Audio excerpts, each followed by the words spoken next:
Siraan na ng ulo si Sparkle.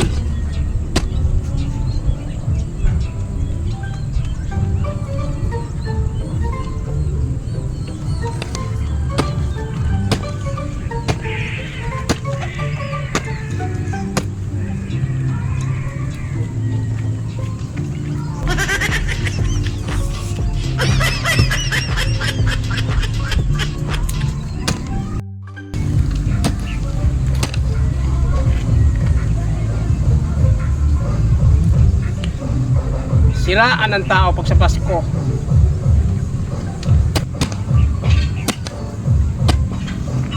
Buti, malis.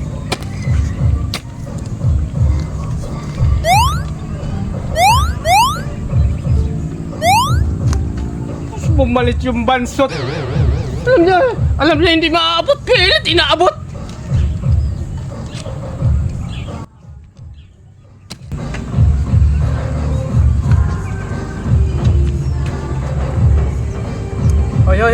Hoy! Ano ba inaabot-abot mo dyan? Hindi, may sinisilip dito si Sparkle eh. Baka may pira rito nga. Ano may pira? Oo. Paano magkaroon ng pira dyan? Di ba pwede ito gawing elegansya? Pwede nga eh! Bakit inaano-ano ko mo ganyan? Di ko abot eh. Ba? Yung si Sparkle, matangkad yun. Ikaw bansot ka! Akala mo siguro bakit abot mo yan? Akala mo siguro di ka rin bansot eh. Alam mo, Bornok, kahit makinig ka, nagigigil ko sa'yo, ha? Alam mo, Bornok, kahit malit ako, madiskarte ako, ikaw wala ka diskarte. Para kang ano, yung para kang sigmin, talong ka ng kanon. Ikaw marunong magdiskarte. Hoy, magunog ka, ganito ang tamang pagdiskarte.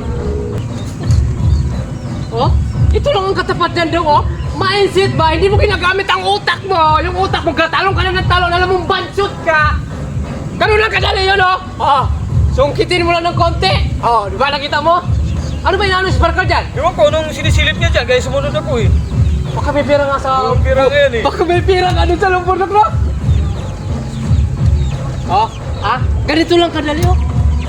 Oh, sus. Oh, ganun lang kadali. Kasi marunong magdiskarte! Simple-simple yung bagay lang eh! Ano kaya sinisilip-silip ni Sparkle dito? Si Bornok namang talon ng talon! Ano sinisilip ni Sparkle dito? Patingin nga, baka pera eh! Baka hindi si Sparkle dito pera eh!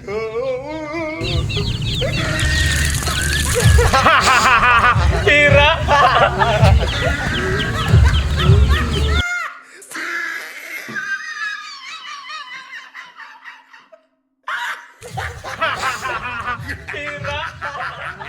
Oh, he tried it.